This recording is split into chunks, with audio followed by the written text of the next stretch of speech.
Welcome, Felix, Hayden. A couple of minutes late, technical difficulties. Funnily enough, even though we're working in the tech industry, there seems to be just as many or more technical difficulties than anywhere else. Because we're perfectionists. Yeah, well, us three did pretty well. No technical issues on our end, so that's a good sign.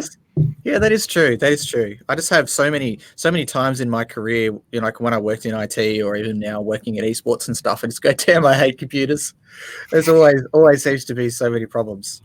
If only that would always work. So thanks for coming on. Like, for you two guys that are sitting here, Felix and Hayden, this is the first time we've seen you on the Founders Pitch. We've managed to get rid of Taylor. He's been in for 2 in a row, so I thought we should rotate him out for something else. Maybe starting with you, Felix, can you give us a bit of a background on yourself and tell us, why you're here today and what sort of companies are you invested in and what are you looking forward to learning about? Yeah, thank you. Well, hey guys. What we specialize in is we do esports and gaming investments only at ArcMage. We specialize in companies that have a media component within again, esports and gaming. Kind of the flagship company in our portfolio is United Esports. We have a couple other investments in businesses that have either early stagers or have been existing for longer. We're looking to get early stage, preferably on a couple other companies, but I'm excited about the companies that we have coming because a few of them I've heard about or known for quite a while. So that quite fits our investment portfolio, trying to take things to the next level. Yeah. And how about for yourself, Hayden? You're representing yourself here today as an angel investor. And for those people who don't know you, you're pretty well versed in the market from a founder and the grounds up yourself. Yep, so mine's pretty simple. I've just been in the space for ages. I was a professional YouTuber, a professional player, started up a few of my own esports ventures, as well as invested into a few extras now. So yeah, just anything in the esports gaming space is kind of what I'm looking to invest in and just continuing to work and invest in the space, yeah. So a question for both of you guys, and for anyone watching live here at the moment across Twitch or LinkedIn, feel free to chuck a comment in with any questions you have, monitoring the chats across both, that's fine. But for both of you, Felix and Hayden, the word on the street or the main thing that everyone's discussing at the moment in esports is around valuations. I'd love to get your basic thoughts on where the valuations are sitting. You've seen Forbes have said that esports teams are valued up to 22x their revenue per year, which is absolutely crazy, as per any other industry. Sure. Do you think those kind of valuations are justified? What are you guys seeing in decks that come through to you? Hayden, do you want to go? Or do you want me to start? Yeah, I'll start this one off. So I personally think a lot of them are ridiculously overvalued. Nearly half the decks that I've seen come by, I'm instantly like, where are they pulling this number from? It just doesn't make any sense. So there's definitely some justification in certain niches of esports and gaming that deserve a higher valuation, but just the generic anyone involved in gaming or esports are just going, oh, they did it, so I'm going to value myself at 20x as well, which just doesn't apply. Yeah, I mean, at first we're always focused, what we call the picks and shovels of esports businesses. And I think Taylor used that phrase last week or last time on this show. Overall, I think that a couple of the teams are valued at very strong valuations that could be justified, but it's not, you see this in almost every market, right? When there's a level of excitement, people are pouring in capital. For me, I meet people almost every week that are trying to get very newly into the game. And I don't want to say that there's desperation, quite the contrary, there's excitement, but is it always justified excitement? It's a very strong variable. Let's put it that way. Yeah, sometimes it feels almost like, listening a lot to Gimlet Media's podcast for me, and for anyone watching, that's where I learned everything I knew about startups and about raising capital. Start off with the pitch, which they have, which is very similar format to this, and also startup, which is about how they started their own company from nothing to where they are. And so many companies I see coming on the pitch seem to be that if they're in Silicon Valley and they're in tech and they have an idea, they're instantly worth 2 to 5 million. No matter how many founders they have, how much experience they have, it's just instantly their thing in their brain is worth 2 to 5 million, and then they kind of go from there. Yeah, I mean, at the end of the day, you have to always value the time and the experience of the founders. I mean, if you take a company where the founders have 10, 15, 20 years experience and they commit 2 years of their time on doing something that has an intrinsic value just to the nature of the skill and experience that they're bringing. But ultimately, I think that's what we're seeing a lot of esports funds do well, is that they're able to pick the founders and either young or less young people that have an excitement and a level of understanding for what things is worth. Honestly, I mean, I'm not saying that anything that's valued in 8 figures is more is overvalued, but it's not a systematic translation here. Yeah. So the first person we're bringing on today, Benjamin Denis from Montreal Esports Academy, from your hometown, Felix, which is one of the reasons why we're bringing him on. But they're serving as a way to educate new players coming into the space. That looks like they're running some in-house education, as well as they're getting outbounds as well and resourcing their skills out to universities. So I'll be very interested to hear from him, and we'll drag him in now. Well, hi guys. Welcome, mate. Hey, how are you? Pretty good, and you guys?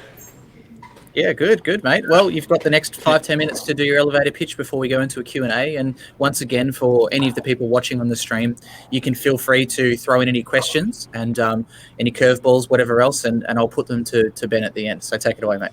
Awesome, but not too many curveballs. So first off, I need to thank you guys for the opportunity. Obviously, I'm a big hustler, so having this chance is really good, and I really like it, so thank you. That's first and foremost. So when it comes to the pitch, thank you for the introduction, Chris, but let me build on that. So you said that we want to give education to aspiring cyber athletes. I would say this is a bit misleading. It is not what we want to do. We're more, let's say if we have, let's say I would be standing right now, I have 1 foot into the education system and 1 foot in esports. We see ourselves as an education business first and foremost. The reason is simple. When we tell students, parents, or school directors or school decision makers, we don't tell them that we're going to train the next super athlete, e-athlete. We're not going to train the next ninja or the next TFU or whatever. What we're going to do is we're going to take a passion. We're going to give to the student, which has that passion, we're going to give professional educators, professional coaches that will make sure that when the student practices his passion in a supervised and dedicated way, the student is going to grow. So that's what we sell when we say that we do education in esports. We just use something which is already present, which is esports or gaming, and we use that passion as a vector of motivation to acquire healthy life habit, transferable skill for the workplace, and obviously the ultimate goal of having those kids graduate from high schools and ideally from college and university afterwards. Which brings me to one important topic, is we're highly focused on the 12 to 17 years old group age. The reason is well, first, when we talk in a monetary way, there's a lot more masses in that group of age. There's a lot more interest. They didn't branch out in sports or any other kind of career, so there's a big interest for video games. They don't understand what it is, and that's where the academy can come in and give those teachings. And to build on that, again, we see ourselves at the end of the day as a curriculum developer. And we do it in the context of the passion being esports. So we are not a brick and mortar business, even though there's a nice office space behind us. And if you go on the website, you see pictures and everything. We're not venues. We don't want to be venues in the future. What we want to do is we want to take this concept, this pedagogy, those courses that we made, and want to be able to scale them and export them to other places, which is great because at the moment there's a huge opportunity. The education space, when it comes to holistic development, is pretty much empty at the moment, even though there's competitor in the esports education. And second of all, as you probably all know, there's a fair amount of venues opening up all around the world. Schools are getting equipped with PCs and etc. We don't need to buy that. Other people are gonna own that. What we want to do is want to be the meat around the bone of those venues. Either they are in-house inside of the schools or into private companies such as venues and etc. So for us, the space is open everywhere around the world. People are going to try to do a better job at mixing esports and education, but we see ourselves as a thought leader. We already been working on about 2 years of content worth. And we are doing right now what I would consider our unique selling point is our esports concentration. Esports concentration is built on the model of sports study. So Felix, I'm pretty sure you know what the sports study model is students will every day of every week for all of their 5 year in high school, they're going to give half of their time dedicated to practicing their traditional sports. Usually in Canada, they do hockey. So they do hockey 4 hours a day for 5 days a week for 5 years. Well, we're doing it right now with esports. So right now, the venue, not the venue, but the space you see behind me, it's equipped with 20 PCs. And we have at the moment 20 students which come with us 4 hours a day, 5 days a week. And it's the first year. We're going to have them for 4 years still.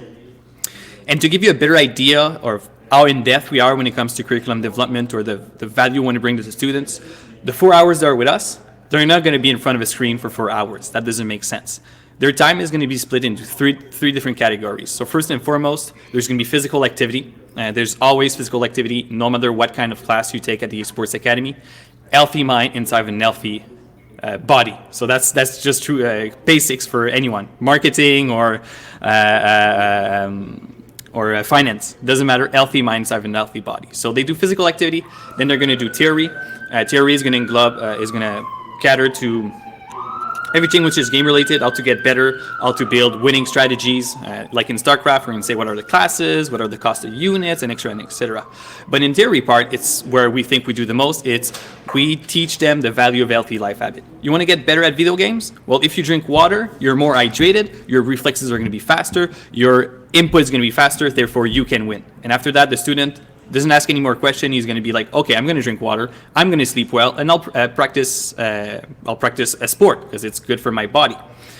So theory, we have that. We're also going to talk about big challenges that esports or video game has, cyber dependency, cyber citizenship,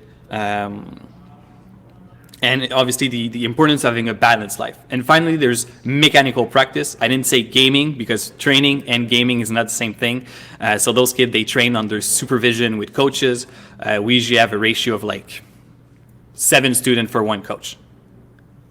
So I think that gave you sort of a pretty concise idea of what we are. We are content developers. We're looking for capital to scale and export our pedagogy, our way of thinking, and ideally to help more and more venue owners and school through the world. Sounds good. So sounds good. Thank you, Benjamin. One of the quick questions is who is paying for your services? Is it paid by the cegeps and the colleges, or is it paid by the parents of the students? Because I understand it focuses on the youth first. So what's your, for lack of a better term, what's your primary customer? It will depend, but most of the time, my primary customer is a decision maker inside the school. They have the option of sort of giving the cost to the students, so the end users. For example, the students behind me, that's what the schools decided to do. They took the service with us. They took the added opportunity of offering a esports program, and they gave the receipt to the students. So every kid, they pay 2,500 Canadian dollars to be part of the consultation for a year. When it comes to other school, for example, every school is more a bit or less different. One of our partners in Ottawa, they pay everything. It's part of their offer, so students don't need to pay a premium to be part of the esports class. So it really depends on the reality of the school, but most of the time it's the school who's going to pay.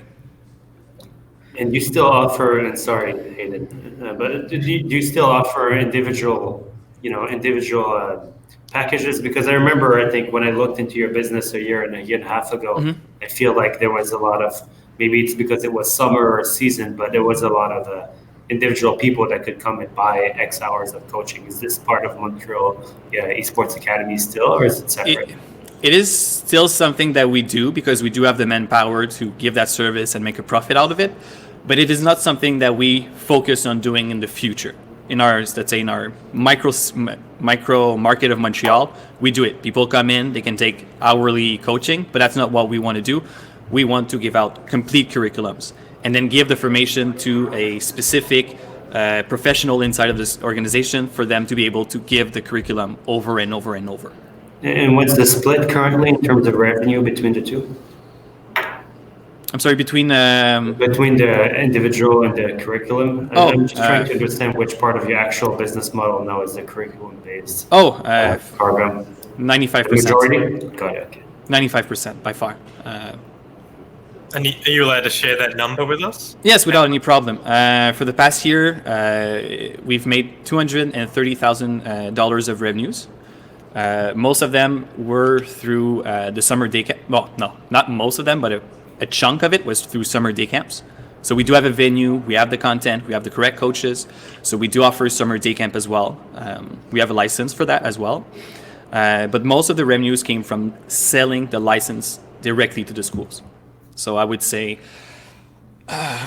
easily $180,000 came from licensing. Got it.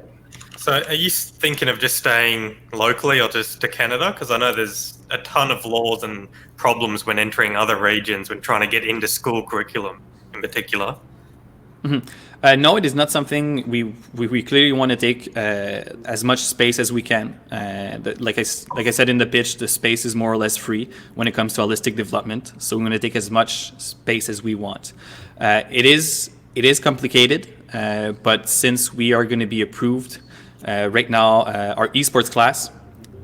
We have different sort of courses or curriculum, if you like, and one of them right now has been approved by the Ministry of Education in Ontario. So for us, it's a big news, and we're going to use that kind of, not knowledge, but I don't have the word in English. You can say it in French, I'll translate. Yeah, even then I lost it. It's rayonnement, ou genre la réputation. It's the ability to shine throughout. Exactly, sort of like the abilities. Certification from a government is going to give us an easier entryway to other market. And additionally, we are based in Canada, and luckily for us, the education system is really well perceived on the international level. So we're going to use all the assets available. So at the moment, the moment, all your schools are in Canada. Is that correct? I didn't understand the question. So at the moment, based off your revenue, you have 1 or 2 schools in Canada that have bought your license, basically. We have 3 schools in Canada that bought the licenses, and we make the rest of the revenues through different services to other schools. Yep. So your business is kind of infrastructure heavy, right? Because at the end of the day, here I know in Montreal, and as we mentioned, I'm from Montreal, but we're an LA company, and you have some prime real estate in the center of the city. You have to have the computers and so on, which are, at the end of the day, in order to serve a market, you need to be physically present within that market. Or do you have a strategy that allows you to create those programs remotely? Yes. So first of all, a big chunk of most of the programs are already done. Like I could share it like in a PowerPoint at the moment, which I won't. But to sort of transform what you just said, where we need a brick and mortar and we need to be physically there and have one of our personnel give the curriculum, we're going to palliate, or at least circumvent this problem by putting out a complete, detailed coaching information online. We're finishing up. The content has already completely done. We're looking to go and film it and produce it, obviously, which will translate in about 30 hours of video content for the 3 levels of formation or certification.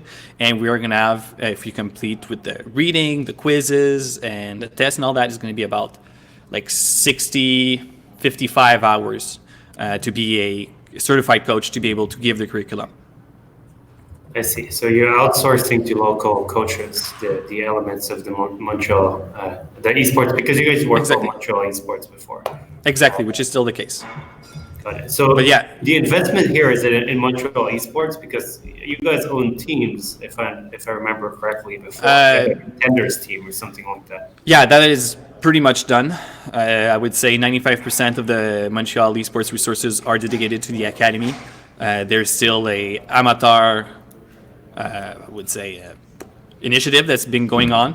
But let's be real, when we look at the numbers that you need to be in a professional league, even if it's not the Counter-Strike that came out today, it's a huge amount of money, which in Montreal Esports doesn't have the resources to do so, and there's not really exactly the value here in Montreal or Quebec to sustain that kind of market. So for us, it's more or less a dead project. But yeah, so when it comes to Montreal Esports, like it's more or less nothing really is happening aside from the Montreal Esports Academy because it's just the best avenue. Sure. What's your sales cycle? How long does it come? How long does it taken you so far from reaching out to a school to signing them on? And what's your average revenue per school thus far? Okay, average revenue per school is about $25,000 a year. We usually sign deals over multiple years. It's education, so they don't want quick, easy stuff. They want something that goes over a long time. When it comes to the sales cycle, it's been fairly quick. It's surprisingly low, in fact, because we're doing the right thing at the right moment. My 3 schools here in Montreal that took the concentration, it was less than 2 months. When it comes to school, that takes, I would say, my lower level services, like a varsity club startup, the esports class, or the after school programs, we're talking a couple of weeks max. And when it comes to sales cycle, a good thing is most of them are inbound. I'll be starting to do aggressive networking and marketing of our product in the next week once the coaching formation is getting finalized and I have a date. So far, most of the sales were inbound. So it made my life for that part of the job a lot easier. So how much are you paying the people teaching, the coaches? If you're only making $25,000 a year from a school and this coach has to run the class for the whole year, how much could they possibly be earning for you to still make a profit then? I said an average of what each school give, but most of those schools did not take the concentration, which is a fully fledged program, which is 35 hours a week. They took the smaller version, which is the esports class, which is about an hour 15 every 2 days, which becomes part-time. So in that context, it makes a lot more sense. And we do make a bit of a premium on the salary of the coach. And at the moment in the Canadian market, most of our coaches are between $25 to $35 an hour that the school is going to give us. What's your spread on a course approximately? We pay our coaches between $15 to $20, depending on their level of knowledge and etc. So what does that end up in a total year's pay to how much profit are you making off that 25,000? Well, so far we are in the red, so I'm not sure I can answer that question at the moment because our operation costs because we're in R&D, we're in constant R&D, so I wouldn't say that we make profit, which is not the case at the moment. But from an operational marginal, I think that what we're trying to understand is the marginal profit, of course. If you ignoring all your operational and all your overhead and the beautiful building you're in on Boulevard Saint-Laurent, on a course that's $25K, how much can you bring into your top line without that's true? I've never really put a lot of thought into this, but if we remove all of the overhead and I look at this, quick calculation, I would think it'll be between 7,000 to 10,000. Got it. Okay. Like quick math like that, that seems fair. So do you still have involvement from Georges Saint-Pierre? Is he still an ambassador? Is he a selling? Oh, yes, he's still an ambassador. He's a spokesperson for us. We haven't done anything lately. There's we got a couple of big news coming up. We got a sponsorship with a computer brand, which I can't really discuss. So obviously, once that deal is going to be done and we are going to be super happy about the results, there's going to be a cross-promotional with GSP with said computer brand. We're also looking, one of our partners is going to give us a fair chunk of money to adapt our content to fit the needs of kids, which how do I say that in English? Dropouts. Because right now, everything I discussed is super nice, but there's a huge paywall for students coming from, let's say, less well-established neighborhoods. And in most of our classes at the moment is for the elite. So a lot of schools are going to ask students to have an average of over 70%. So for us, those two paywalls is really in the way because we want to get to the masses, we want to share the education, share the message, and etc. And anyway, so we're going to develop a program to be sure that it fits the needs and reality of less favored neighborhoods when it comes to equipment, the need of the students, the amount of formation that the teachers will need. And obviously, once we announce such a big partnership, we will use GSP for a press conference, and I'll let you imagine the rest. Sure. Cool. Thanks, Ben. Well, we've got to move on to the next founder. For anyone here who's watching at the moment, where can they follow you online and follow your journey for you and your company? Well, there's obviously my LinkedIn profile, and that's the first off. Otherwise, it's the Montreal Esports Academy.com is the website. There's going to be another one coming up again, but it's not out, so I can't say it. Thank you. Thanks, mate. Thank you very much, Benjamin.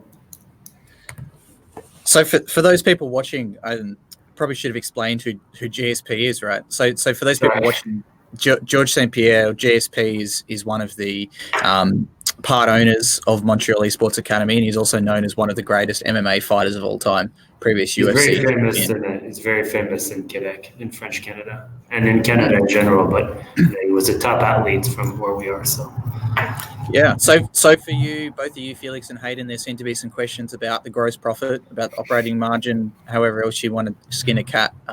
Questions about bringing in 25K for a school, but spending 15 of that on a coach plus overheads. Is there anything else that you guys want to bring up about that chat? Hayden, if you...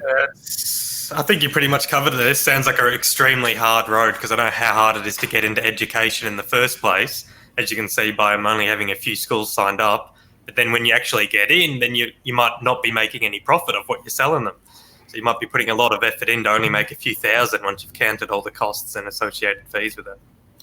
It's an interesting thing, and I don't disagree with Hayden, but Montreal has a lot of grassroots and really not only grassroots, but a lot of passion for esports. There's a lot of video game companies, a lot of AAA games and independent developers there. So it makes sense that a city like Montreal has something like Esports Academy. I like the fact that it's an immediately revenue generating business. It's not a theoretical business model. It's something like the type of businesses that we would invest in. There is an idea of critical mass and harder to, more difficulty to replicate from a city to the next, simply due to the cultural elements that, and the different esports communities within each city. But it's something that can do very well locally. I'm in between understanding if it would do well exported outside of Canada. Yeah, that's basically exactly what I thought. I could see it working well from what he was saying in Canada, but just locally, when I think of Australia, immediately I know the schools just wouldn't accept that. They would make their own program, if anything, and hire their own coaches in replacement of that. There is a few in Australia that have even set up their own venues. They see these ideas that other people do, and they just go, okay, instead of hiring you, we'll just set up our own venue.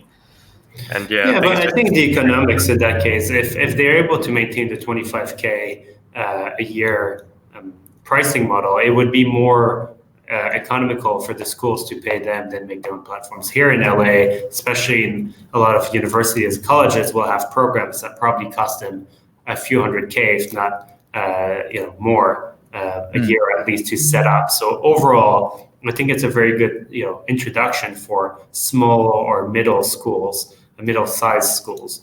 But the question about the critical mass is going to be the one that a lot of investors are going to ask. Yeah, I guess they're going through the same thing that so many startups do, right? To me as well, agreeing with you guys, it sounds like they have a great idea, but it's just about how do you actually make the financials work, and understanding that sometimes you can lose money off making a sale, and that's not something that's obvious to people who haven't, founded companies and worked in a lot of that stuff before. Sometimes the revenue comes in, but you're still losing money at the same time. Right.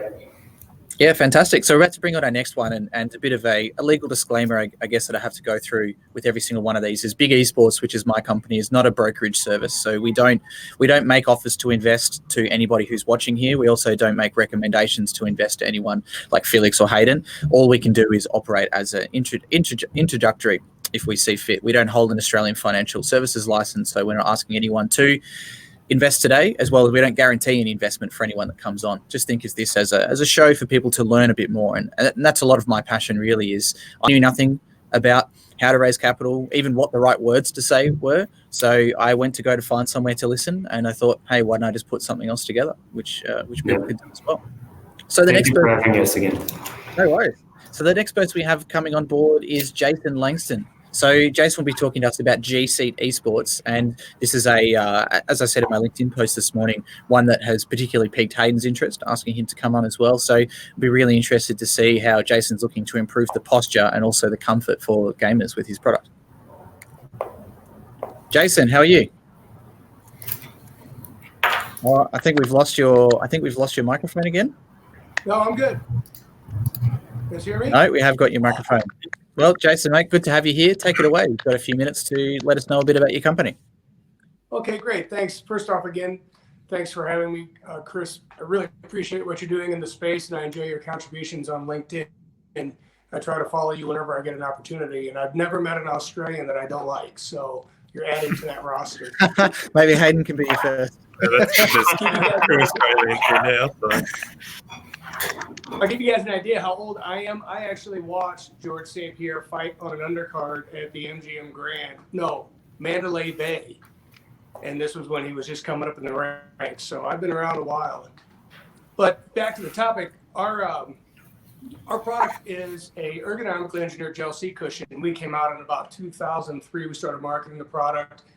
We were in all the big catalogs, Sky Mall, Brookstone, Hamburger Slumber, Sharper Image, were all partners of ours. And then the Amazon evolution sort of changed everybody's business models, and we have retooled the whole business to look more at direct-to-consumer opportunities and doing some OTT marketing. And esports is a beautiful business. It's a beautiful industry. Young, enthusiastic, energetic people, a lot of creativity going on. And I think the one thing that really unifies everybody in esports is that they're all sitting. I mean, I'm sitting right now. Chris, you're sitting in a handsome chair. Everybody's got to sit down pretty much to be part of the space. And we've already made a name for ourselves as a leader in personal comfort and ergonomics, selling to corporations, individuals, meeting people, at a discomfort point. And when we looked a few years ago at how to enter esports, we thought, well, gosh, we need to, it's unknown territory for us. We would need to meet the right partners, create a message that resonates with the esports industry, and be authentic, be an authentic brand to the benefit of people who are in esports. And in our pitch deck, there's even a page, I think it's the second page, where it says we're trying to improve the esports experience by improving player comfort or supporting the human infrastructure, I believe is how we worded it. And that's very much what we're all about.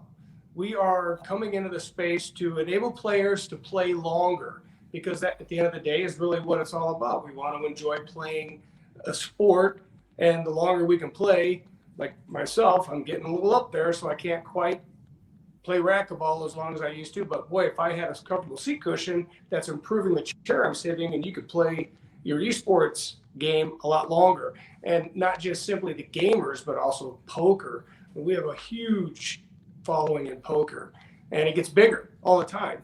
So what we're looking for is to develop the right relationships, have an authentic approach to the sport to help improve people's comfort and reduce injury, because believe me, you sit in a chair for 6, 7, up sometimes 12, 14 hours a day, you're going to develop some repetitive stress disorders. We have a history of overcoming those.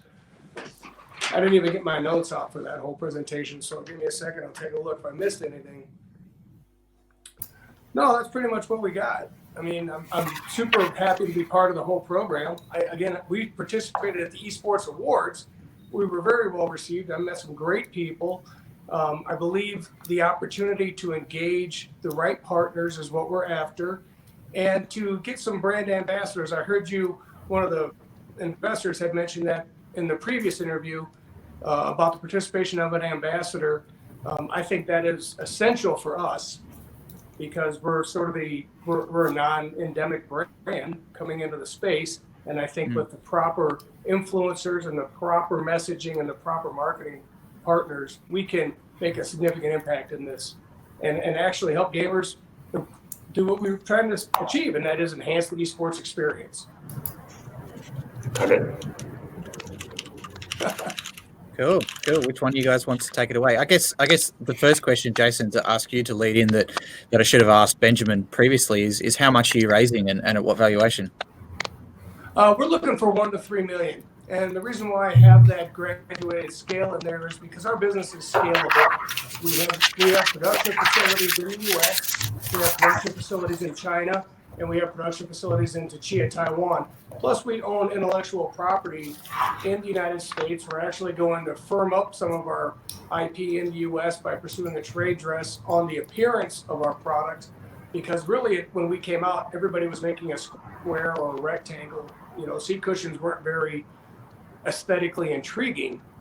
Then we came out, and now there's a whole new segment called shaped gel seat, and we're responsible for that.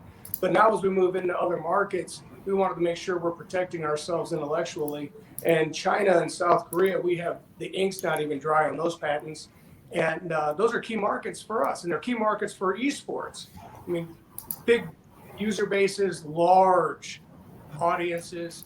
And so that was, one of the reasons why we're getting into this segment and looking to raise money, because we're scalable. We don't want to come in and basically come up short on being able to generate enough reach. We don't want to come up short on having the right people involved to convey the brand value to the end user. And sometimes the end user might not be the end purchaser. That's another thing I wanted to note. The parents are sometimes as important to have involved in the purchase or the awareness marketing as are the players, because of a significant portion of our prospects, they're probably not going to have the means to buy, an $80 or $100 seat cushion. But if we can partner with the right collegiate programs and help athletes be prepared from an early age to be aware of their posture, to be aware of the dangers of sitting for too long, or sitting, I shouldn't say too long, but as long as it takes, if we can enable them to participate and stay healthier longer, then we're going to have a customer for life. And sometimes that initial purchase not be out of their pocket. Mom and dad are going to pay for that. So we want to have the right message and again, can be the right brand that conveys a authentic effort to improve player ergonomics and again, enhance the esports experience. So how much are you making them for, and how much are you selling them for?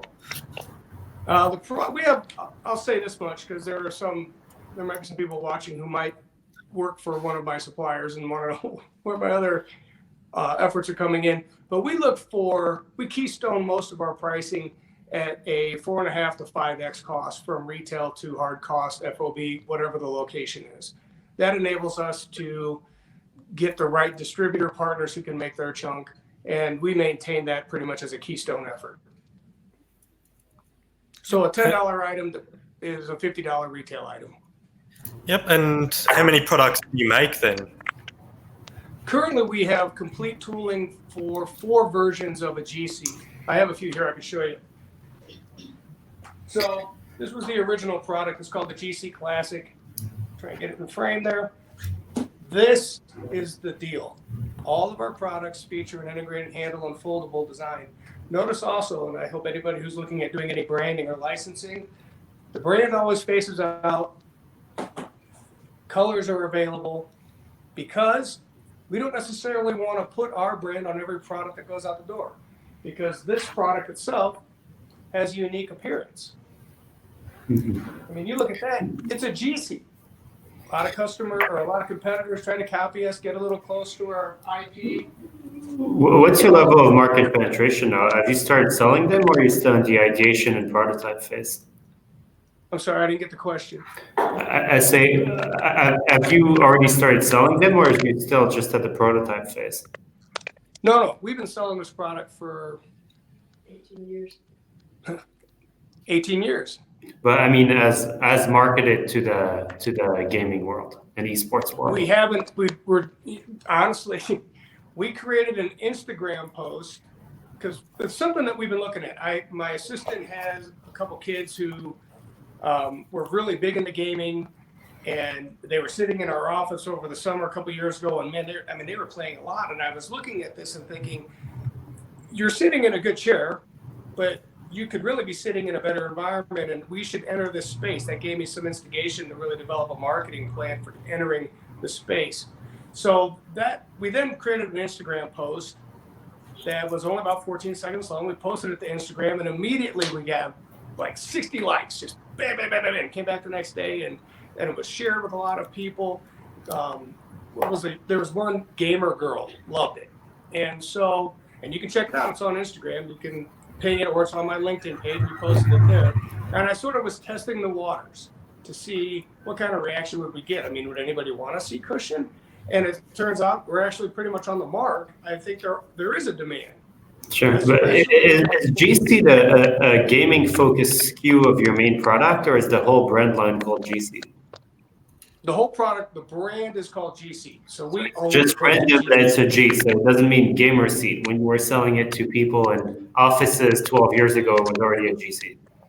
I know it's a weird question, but I come because it seems that your first challenge in the gaming world is a marketing play, right? You have to overtake the gaming media, the gaming influencers and creators, etc. And that's probably around that you're suggesting to spend the capital that you're looking to raise, because you're not making changes to the product itself. It's a product that's a history of success, and it's a question of getting in the right hands in that market. Am I getting that right? Correct. But I will go on to say this, because I'm really excited about the esports space. I mean, I think it's just the potential and the uptake of esports is so large. I mean, globally, what is there, 1.5 billion participants, in some estimates. So we are actually looking to develop, and I can say this because I filed my provisional patent, we're looking to develop a esports enhanced version of the GSeat. So yeah, you're right. We want to take a large portion of the money. We want to develop some basically OTT, direct-to-consumer digital campaigns. We want to engage some influencers. We want to engage some teams. We want to get the buy-in from some of the people who carry some weight in the business and have some influence. But the other thing we also want to do is, again, in our mission statement, we want to enhance the esports experience. So I have actually applied for a provisional patent where we want to take an LED thread and pass it through the stitching for this binder all the way around the product, and then put an illuminated logo on the side, as well as a Wi-Fi and Bluetooth antenna within the product, and a battery that's on board so it can charge wirelessly. You can just set it on top of the charger and it'll charge overnight, and a vibration mechanism. Why? Because we can then engage an RGB LED. It can peer to your console. We can become the fourth peripheral. It vibrates to enhance your esports experience, much like your controller would. If you go to an arena where they're hosting an event, your seat cushion can peer to the Wi-Fi in the arena. It can engage with the team that you're supporting, even at a color level. If your team's colors are like green and, I'm terrible at colors, but let's say green and white, we can maybe change it up to an RGB green, and it can talk to the arena. Sure, I understand. All right. So that's one of the things that, we're looking to develop within the space so that we can create a GSeat that is actually a peripheral of a gaming console or a gaming system. And a couple of things about our marketing, this is a bigger version. And one of the things in my researching the space and talking to people at the Esports Awards is it seems that the bigger one would be something that maybe someone who's, let's say we divide the demographic of players simply from, say, 25 and over and 25 and under. 25 and overs seem to be players who follow teams more. And if you guys, want to correct me or say you're not quite accurate, that's fine. But the team players, maybe we market this as the team item. And the smaller one would be like, we go to an ambassador or a participant, who's helping us market. And, maybe Ninja is somebody who likes the smaller one. We can put a. You're gonna have to raise more than $1 million if you want to get Ninja. Yeah, I know. Well, remember, we're starting at 1 million. We might go to whoever knows what. The market is vast, and we have. Yeah, I understand. We currently sell in some of the targets where we would look to expand as an esports product. We have business in China. We don't sell a ton, but we're growing every year. We have business in South Korea, another great market for us. The ink isn't even dry in our patent. But what I don't like is going to distributors who then buy the product. It's a very simple transaction. They pay, then they mark it up X, and now it's up to them to market the product. That makes us a little bit uncomfortable because when we used to do that way back in the day in Sharper Image and all these other books, we lost control of the message. And one of the reasons we are raising money is to help get after the branding, to create a message that is meaningful, conveys the values of our brand, and is authentic to the market. It's not just for everybody, because this product is actually more for this group, or maybe this product fits more with that group, or this color we created because this group. Sure. But I mean, I don't want to monopolize the questions, but so Hayden, please, if you want. I was just going to say, so excluding esports, so you've been operating already. So how successful has it been so far? How does the market want this product, basically? Like, what's your revenues looking like? I won't disclose my revenues unless we get into a discussion where that's important, but I will say we've sold about 100,000 units.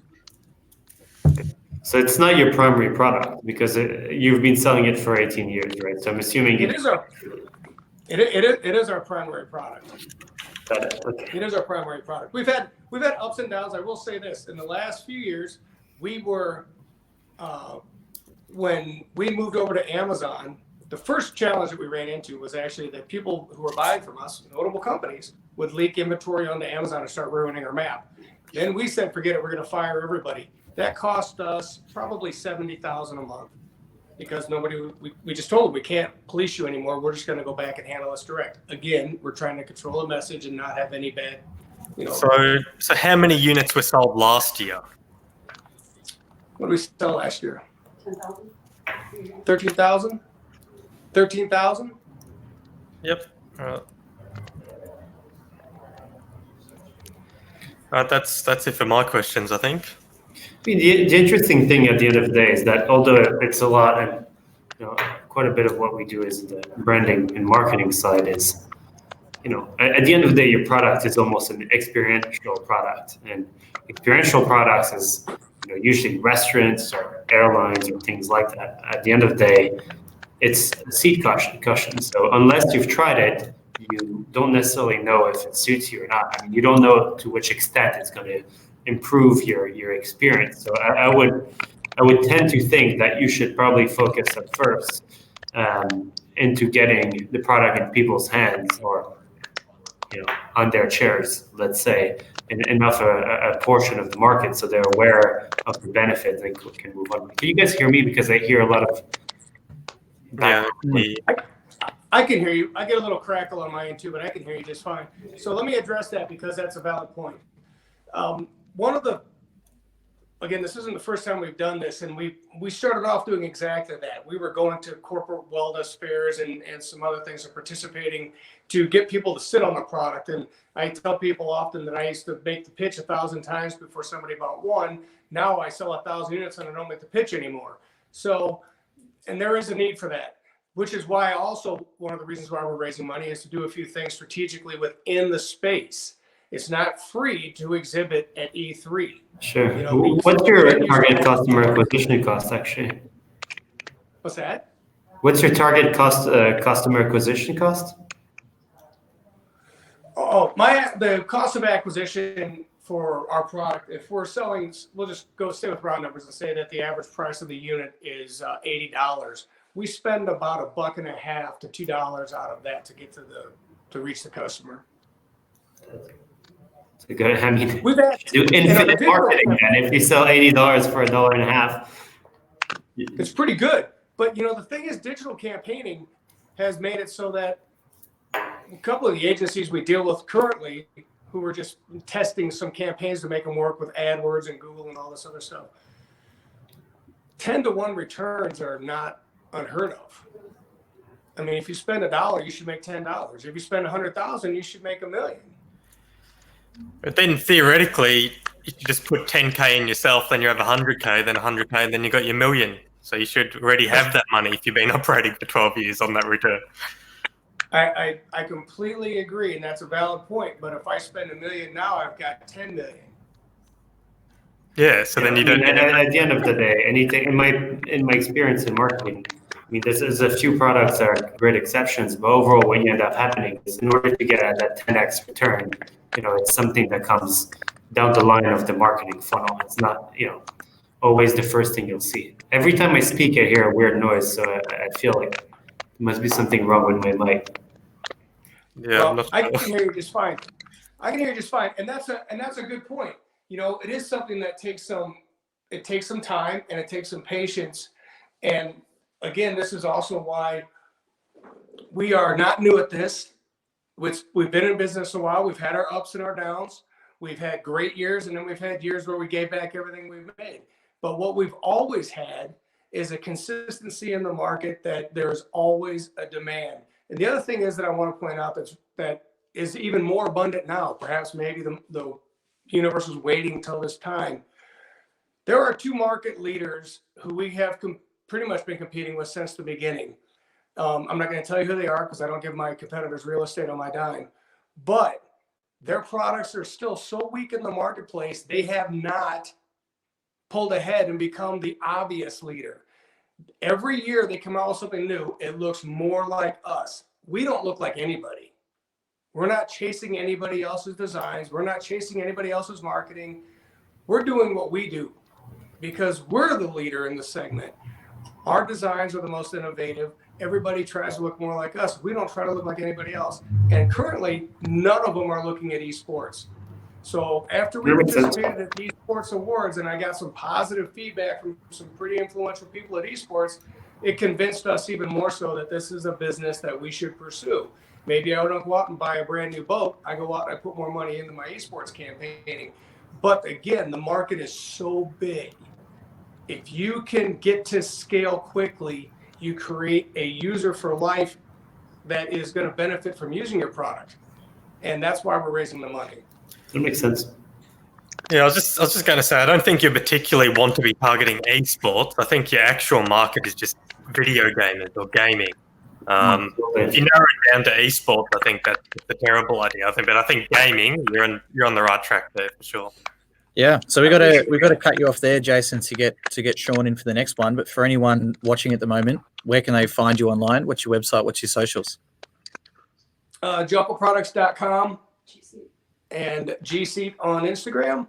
G and then the word seat. Looks like that. Can you guys see it? There we go. Yeah, okay. And then Always a salesman. You know, ping me on LinkedIn too, because I try to respond to everybody who sends me a message, and it might take me a while, but I'll get to it, and I appreciate everybody's help. Thank you so much, Jason. Thanks, Jason. All right, Thanks for brother. coming. Thank you. All right, fellas, what do you think before we jump into the next one? Yeah, you go for it.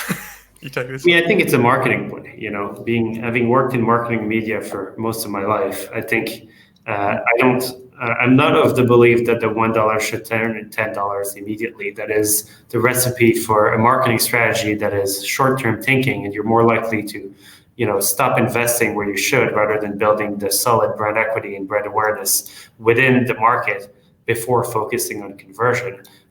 Do I know of other things in the gaming market? And I'm very happy Hayden pointed that out. I think the gaming market is really their market.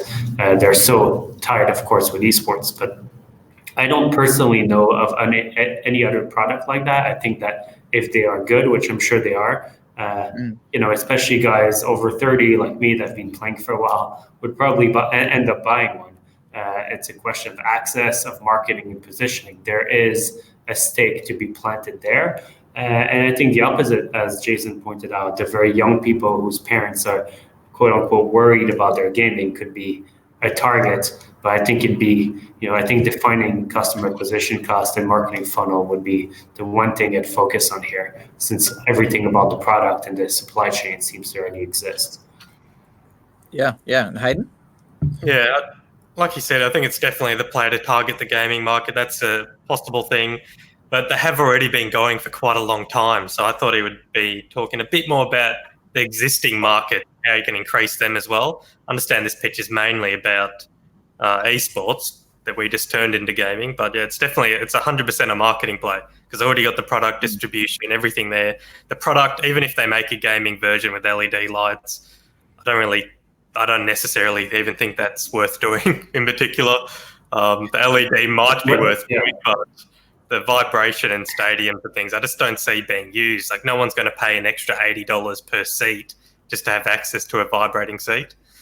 So, yeah, that's what's interesting overall. What's hard from a branding standpoint is that you sit on the product, right? So once you're using it, you can't, why do fashion companies put logos on the shirt? Because you walk around and you have free marketing with it. So I really do think that the experiential side is a very good first step there before activating a acquisition focused strategy, which I think could be very successful.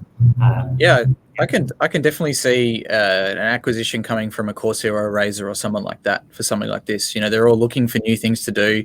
Corsair is buying companies like mad at the moment. Razer is buying companies like mad. So is Logitech with Blue and Astro, etc. And I see this as a addition to their arsenal, right? I agree with you, but when I meant acquisition, I meant customer acquisition. Yeah. Sorry. Yeah, but I see that too. No, that's fine. And the likeness I draw between like what you were talking with him about, Felix, is about the experiential, about trying and testing out the product. And that's where a lot of my experience comes from, working for Corsair for 2 years and Thermaltake for 4. Because ultimately, it doesn't matter how much marketing you do for a mouse. If someone tries it and it doesn't feel good in their hand, there's no point in using it whatsoever. And going through those same kind of problems that you were talking about, which is why I think the acquisition and the attention from these guys makes sense, because they go through all the same stuff.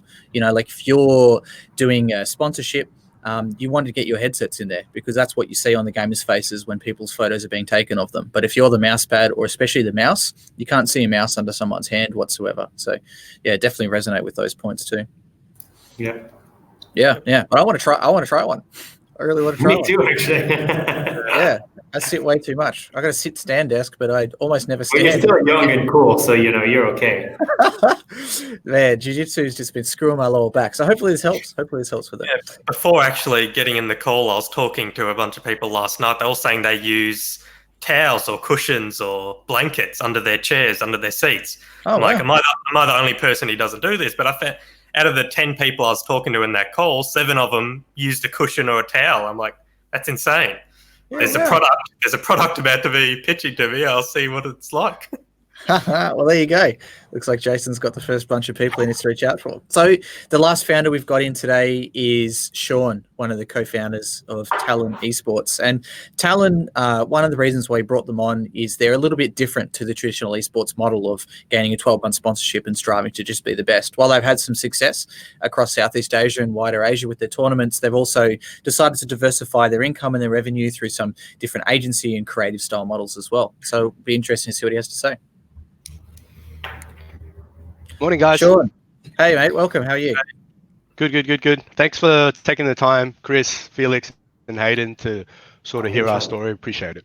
Yeah, no worries at all, mate. So I gave you a bit of a glowing introduction. Let's hopefully you can kick it out of the park for these guys. Sure.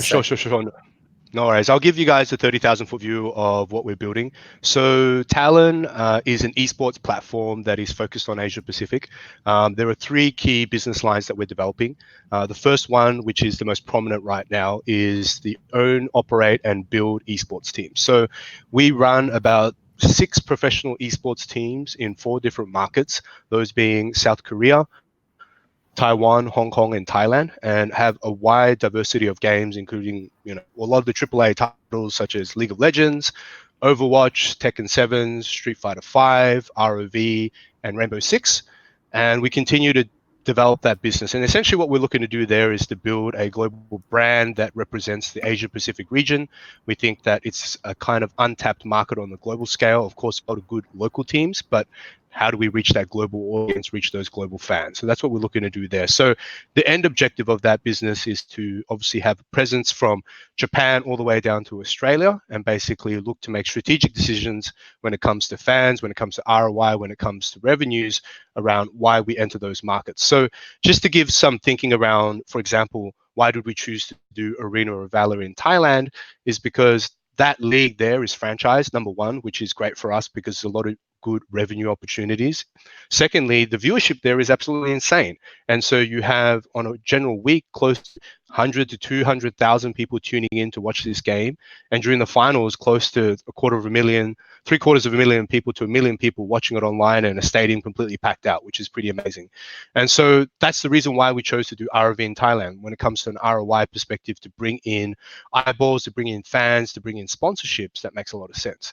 Now, on the other spectrum of things, in certain countries like in Hong Kong, where it's incredibly expensive here to run a gaming house or the infrastructure here, we've decided to focus on a game called Street Fighter 5, and we have a player called Hot Dog, who's one of the first Hong Kong players, actually is the first Hong Kong player to go to the Capcom Pro Tour finals and actually won 2 premier events last year.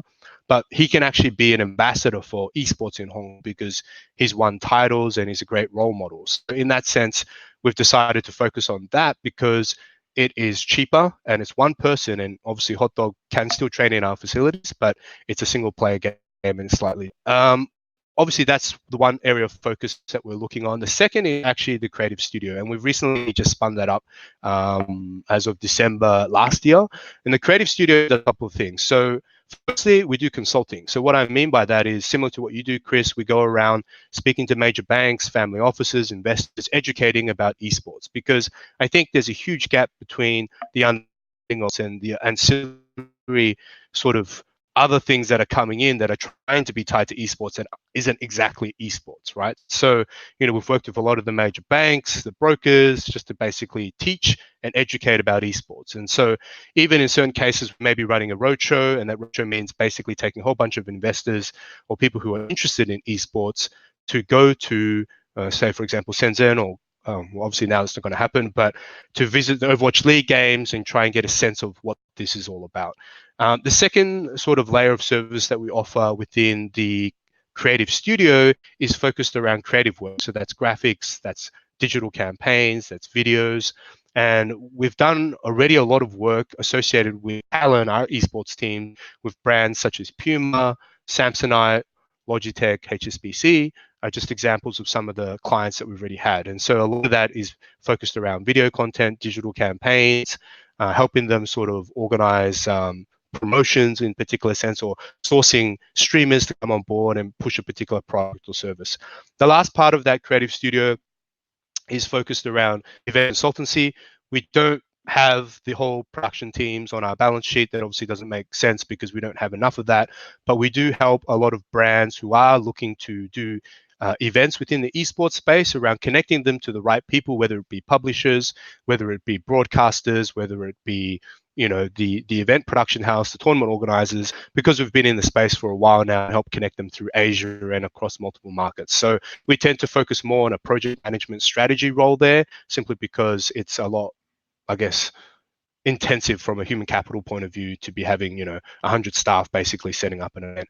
And the last sort of business line that we are building, and that's probably going to come in the second half of 2020, is focused more on the academies things. And we've won multiple championships across multiple games, and we have a systematic approach when it comes to building teams. And a lot of it is driven from our founders and our sort of partners and advisors who come a lot from sort of the professional sporting pace or the semi-professional sporting space. And we feel there's a lot of synergies in place where you can learn a lot from what traditional sport has been doing and apply it to esports, right? We don't believe in sitting 6 guys in a room and hoping they work it out. That never works. Our objective is to minimize risk, in a sense that how can we cut down luck and basically create consistency in regards to performances. If you look at our Overwatch squad, if you look at our Street Fighter 5 and Tekken 7, and this year for League of Legends and ROV, we're very quietly confident that we're able to secure championships there and go to all the major internet events. It's that systematic approach and curriculum that we've built that we then want to apply to younger sort of talents coming through. Now that benefits us a couple of ways. Number one, firstly, when it comes to sourcing of talent, we obviously have players who already have our philosophy and the way we think and build and develop in regards to teamwork, attitude, and work ethic. Secondly, there's a lot of sort of transfer opportunities. I mean, recently we sold 3 Overwatch players to Paris Eternal, their contenders team, and we want to continue to do that for both Overwatch and League of Legends. So that's sort of the 30,000 foot view of what we're doing. It is a lot of different things that are coming together here at Talon, but we're super excited for 2020. We have a lot of things lined up correctly, and yeah, should be a fun year for us. Yeah. Thank you. Cool, take it away. Yeah, I can start this one off, I guess. So, what I'm most interested in, you said you're going into a lot of different spaces, a lot of like project management as well. How much revenue is actually coming from all of these different sectors? Like, what's your main sales point right now where you're making the money? Yeah, so for 2019, just to give you a breakdown of revenue, obviously the creative studio hasn't been set up at that stage. About a quarter of our revenue came from publisher and media fees. A quarter of the revenue came from player transfers. A quarter of the revenue came from winnings, and the remainder was from sponsorships. Now, for 2019, we could have actually done an additional 200K from the creative studio, but the political situation here in Hong Kong, obviously, if you guys know, for the last 6 months, we've had a lot of protests here, has actually resulted in a lot of events being cancelled. So there is one large IT brand that was willing to do an event and a digital campaign for us to help promote a particular PUBG tournament. And we were also going to be the tournament organizers for that as well. But unfortunately, obviously, due to the situation, that's not the case. Now, for 2020, the revenue projections that we're aiming for, we're looking to push about 2.5 mil. Half of that will come from sponsorships. We have a huge uplift there, and that's tracking along nicely. We have a lot of good opportunities there, whether it be short-term sponsorships or agreements versus a long-term side of things. And we have some pretty exciting news in that space. We can't 100% fully share yet, but it's something that we think will be super exciting. The remainder of that revenue is the $1.5 million is split between sort of winnings. We do have a big uptake on the sponsorship media side of things, simply because some of the games we're getting into, such as League of Legends, Rainbow Six, ROV, have huge sort of revenue shares when they're working with professional teams. And the remainder of that is kind of split through the creative studio. So we do have, hopefully, the target for the creative studio, since it's still relatively new, and a lot of the work is done internally on behalf of Talon first, is about 200K USD in revenue that we're aiming for. We also have a huge merchandise line that's starting in Thailand. Can actually share more about that. We're working with a brand called Carnival, which is the hype beast of Thailand, which is a huge street brand there. But that's another portion of revenue that's coming together. So I would say, anywhere from 10 to 15% is what we're targeting for the creative studio to support us. And of course, that can scale up. It really just depends on projects that we receive. Currently, we are doing a project with Logitech for their new Lightspeed range of keyboards and mouse with our team, which is super exciting, building some really cool content there that hopefully we can share. And yeah, the creative studio, just to talk a little bit about that, is it's movie grade quality of content that we're trying to produce. And so while our sort of following in the YouTube space is still growing and it's something that we're working on now, I will foresee that the quality of the content that we produce, a lot of the brands that we're working with are very happy with it. Yeah. Got it. How much are you trying to raise? We're raising about 2 mils for a third of the business, pre-money valuation at 4, post at 6. The valuation is anchored on our 2019 numbers, which is about 400,000 in revenue.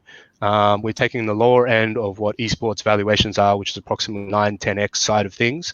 And basically, objective for 2020 is to get to about 2.5 in revenue. Now, for the raise, we've funded about 800. We have about shipments close to about 1.2, 1.5, and looking just to fill the rest. So in anywhere from like $1 mil to 500K, but we'll be focusing on a first come, first serve basis for that. Yeah.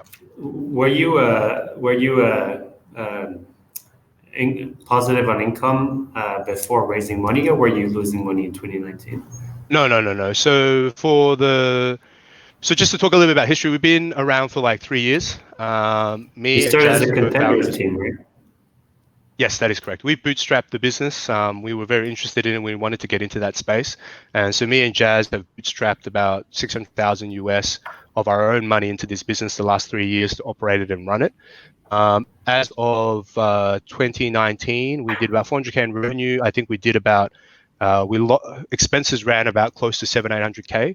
A lot of that is actually due to CapEx spend at the end of the year. We bought a League of Legends slot. We've got into a lot of new office spaces in Korea. Which league are you in League of Legends? Pacific Championship Series, a new one that's starting on the 15th, hopefully, of February. Yep. Congratulations. Yep. So, Yeah, thank you. It was a lot of hard work to get that through. We've been trying to get into League of Legends for the last 2 or 3 years, but we finally got there. And as you know, AAA titles such as League, CS:GO, the Dota 2s. Once you get into that space, and if you can hit the MSI and Worlds and do well there, then it Sure. definitely helps with sort of building that global. Yeah. So yeah, that's the answer to your question. Yeah. And so yeah, we've been running for 3 years, bootstrapped it. So we haven't generated a profit since we've been running it because obviously it's been bootstrapped and something that we're focusing on more long term. I think in 2021, our revenue projections and expense projections would set us with a profit at that stage. But right now, the focus is on growth, and the growth is about acquiring more fans, getting into those bigger esports titles, and basically securing championships there to be able to sort of build that brand. Yep. So, do you guys work with any influencers or anything along those lines? Have you got any sort of marketing plans that you've already been using with your current 700K that you've spent on the business already? Yeah, for sure. So in all the markets that we operate in, we try and work with a number of different influencers. So in Hong Kong, we have a lady named Sin, who's been basically the face of Talon Esports here, and there'll be a stronger focus of that this year. If you look at our Thailand page on Facebook, Talon Esports TH, we've recently just signed about 2 or 3 streamers. One guy, actually, I recommend if you have a chance to watch, is super cool. He raps while he plays games and plays the flute. I think Chris has seen it. He can attest to it that he's a pretty hilarious. cool guy. I would But suggest watching. yeah, he's really good. I'll send through some video clips of him. But he's basically come on board as a streamer, female streamers and KOLs with us as well to basically support the brand. Generally, in some markets, we're doing better than others on social, to be completely honest. In Thailand, it's been super explosive. Basically, the engagement on our page is absolutely insane, and the growth of the followers has also been absolutely insane. And the difficulty with Asia when it comes to the social side of things is you have to have a marketing strategy that is localized per market, right? Because, for example, in Thailand, they tend to be much more comical and content which is much more funny focused or silly, and whereas say certain markets, Hong Kong and Taiwan, there's obviously some more of a cute side, and then Korea, once again, it's very difficult. So the business model that the creative studio in Hong Kong basically sets direction when it comes to branding strategy, colors, logos, and basically some content buckets that we're doing from the global scale. And then the localized teams, because we do have local social media teams, then basically work with our global calendar, or they have full discretion to do 80% of their own content, and they share about 20% of our own content. So in Hong Kong, Taiwan, we've basically recently just ramped that up for League of Legends. That's doing well. And then in Thailand, it's doing well. And recently, we're looking to sort of push that up in Korea. But KOLs and influencers are definitely a part of that. But it is also, I think, from a marketing strategy point of view, you need to have a strong narrative. And the narrative needs to be towards something that people want to follow. Example that we've done before for Overwatch contenders, when we went to the Gauntlet late last year, we were a Pacific team. Everyone's like, haha, who cares about Pacific? It's a trash league, right? We came in as the 10th seed, and we ended up finishing about 4th or 5th, and I think we pushed all the Korean teams and the eventual winners basically to maps where it was 3-2. And we sold that underdog story, and our creative team basically helped push that story. We actually got a lot of traction from viewership and fans during that side. So I think it's really important from that side of thing, and the creative studio, and that's why we're sort of lucky here at Talon to have that, is that we have great creatives who can sell the story, build a brand, and create that narrative that runs throughout the whole year rather than just having sporadic posts. So I think we take a long-term approach to that. Some of our content is a lot more focused on long form, particularly at the international tournaments. But I think now that we push into League, if we go to MSI, we go to Worlds, and we could produce similar content to that, we foresee a lot of uptake in regards to fans wanting to watch that. So, yeah. So what kind of I'm sure there's a lot of confidentiality around it, but what kind of agreements do you have with your players? Are they on salary? Are they on portion of deals, etc.? Because you're in, I think you said you're in Honor of Kings, you're in Street Fighter 5, you're in Contenders, you're in a lot of different things. Do you feel like you're stretched a little thin? Tell me a bit about that.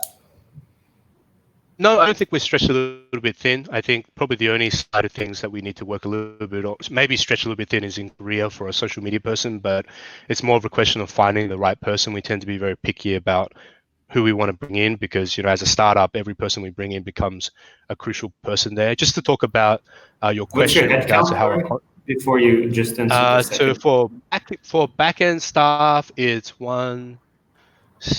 about close to 10 to 12, and for professional players, close to 30.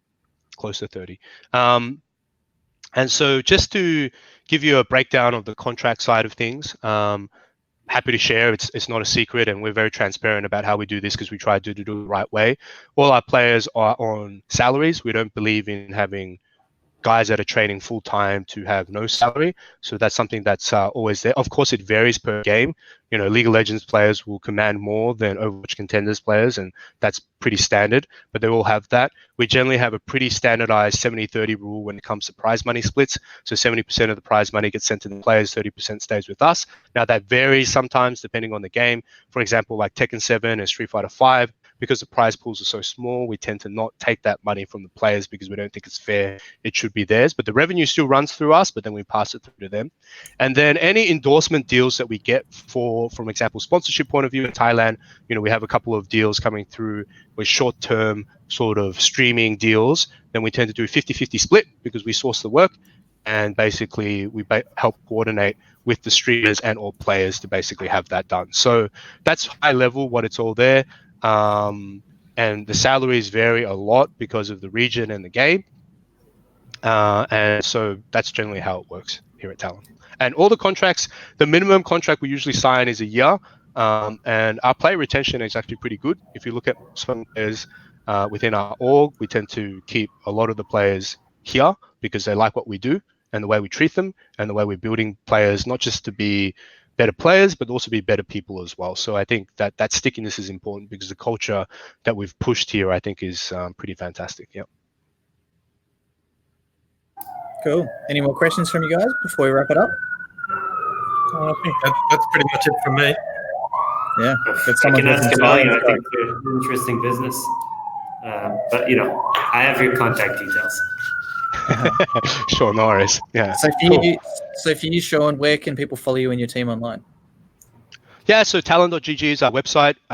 We do have a lot of socials, so I probably won't put them here, but we are on Facebook. If you type in Talon Esports, you should see it there, on Instagram, on Twitter, on YouTube, and on Twitch, and also on TikTok recently. So we've basically expanded a whole bunch of different platforms. For those who want to follow it in English, best to just follow the Talon Esports because we do bilingual there, English and Chinese. But some of the pages are actually localized for their local markets. For example, the Thai page, it's all in Thai. So unfortunately, I apologize that unless you can read Thai, it's hard to sort of get space. But if Talon Esports, just type it into Facebook, Twitter, Instagram, and talon.gg for the website if you guys want to check it out. Awesome. Thanks, mate. Thanks. Yeah, thanks. Cool. Thanks, guys. Thank you. Thank you. Yeah. What did you guys think? I like it. Yeah, first off, I really like what they're doing, especially in the Asia Pacific region. Just to be transparent, though, I obviously own Kanga Esports in the ANZ region, another esports team. And yeah, I saw a lot of similarities. He's definitely on the right track because I believe I'm on the right track and he's on the same track. So obviously, I think it's you gotta believe in yourself. The main thing is that I do feel, at least in the reach, etc. I mean, they're trying out a few things, but they're doing a lot of different things. I think that they're probably carrying a couple of titles that probably is never really going to make them any money. It's good for their outreach to the community, but I've known of the org for a couple of years. On the contenders scene, they did some really nice things that I saw. I'm sure they did great. And I don't remember if they said they were Arena of Valor, right? Or Honor of Kings. Yeah. Anyway, I like it a lot. I think that the four-pronged approach to revenue generation is strong. It always makes me smile when one of the key areas of making money is winning tournaments. But if you happen to be winning, why not? I like that they have a diversified flow of income that's just not based on the team's success on a season per season basis. And it seems to be what, the teams that are winning really well at the moment seem to be having that kind of stuff, right? They're no longer thinking about themselves as a traditional sports team with a 12-month sponsorship model. They're thinking more about social medias, like Hayden was asking about the influencers, like Sean was talking about with the creative agency, similar vibes to, say, 100 Thieves or FaZe, they're kind of content-led teams, and less Absolutely. maybe more like, a Cloud9, which is known for, like what you said, Felix, winning. Exactly. Yeah, cool. All right, let's add them back. Benjamin, hello. Oh. Sean, hello. I'm back. How was the experience, guys? How was it?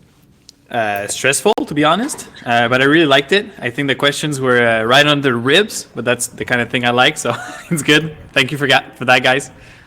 Yeah. What about for you, Sean? Yeah, it was great. I think it's always good to speak to different people within the esports space, and it's great hearing the different stories that were presented here today. I think, we're all part of a growing ecosystem, and I think it's great to educate each other, help each other improve, and also, the type of questions that we ask are good, right? Because these are the questions that we should know how to answer within the esports space. So, yeah, I think it was a fantastic, and thank you, Chris, and everyone else here. I really appreciate the questions and the time today. Yeah, no worries. So for you, Bed, did you hear us talking about some of the feedback after your pitch? I'm interested to see some of your thoughts on it. Well, too bad Jason is not there, because his product seems super interesting when it comes to Elf, especially when it comes, because Elf starts the younger you do it, the better you are off later on, right? You don't, like Felix said, like we're 30 years old. Like it's not too late, but ideally if you started sooner, well, everything is going to get better, obviously. But to be honest, Sean, I didn't really listen to all the feedback you had. So for me, and also the team side is something I really not remove myself from, but it's something I follow a lot less because, damn, I don't know who's having a crime scene by his door, but It's Hollywood Boulevard, mate. Oh, okay. Sorry. Wow. I'm gonna mute it. Awesome. Yeah. So as I was saying, I myself look a lot less at the business part of esports, which is related to teams, because the academy is not dependent on team. It's not dependent on game. It's not dependent on technology. It's just we take whatever is the passion, which is the gaming, and then we just give content and supervision and framing to that. So for me, it's a bit hard to pronounce myself on your pitch, Sean. Yeah, and what about the feedback for yourself that we provided after you pitched as well? Did you manage to hear any of that? Some of the discussion we had around overheads and cost per user? No. I think from one of the biggest points I take out of this is maybe on all the numbers I was maybe not as prepared as I should have been. For me, it makes a lot of sense that I should have been able to say all those numbers and know it beforehand. But since we are I'm living in a situation where it's a bit complicated, and a lot of time has to be put toward operation and not so much into strategic planning and just budgeting and all that kind of stuff. So I wasn't really ready for that, but I'm happy I had those questions, because next time I'll be able to show it, and I'll calculate per services the amount of overhead and et cetera. So.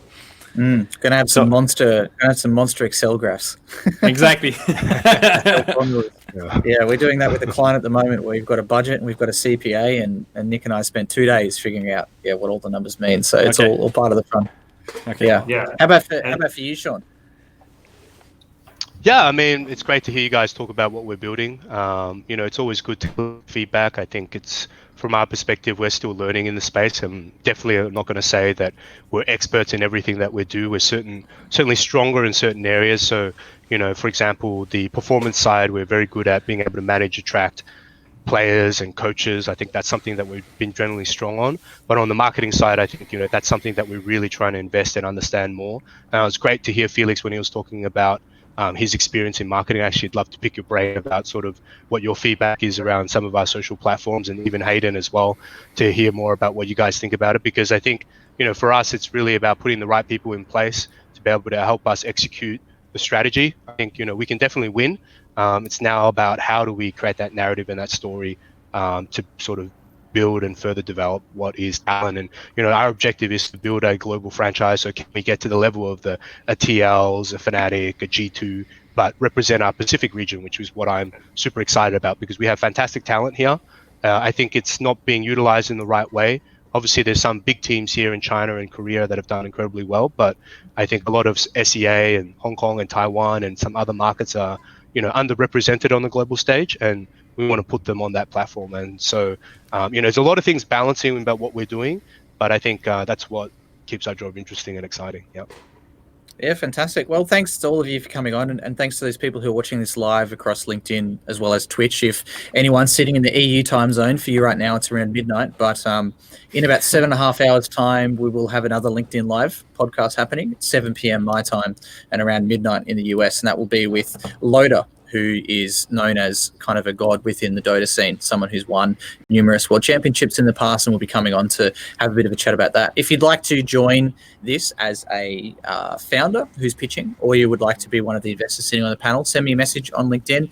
Otherwise, make sure to follow us on all of our social medias at BIG Esports, and we'll have another one of these kicking off in 2 weeks' time with the new panel and some new founders as well. So thanks everyone for coming. Cheers. Thank you very much. Thanks. Thank you. Bye-bye.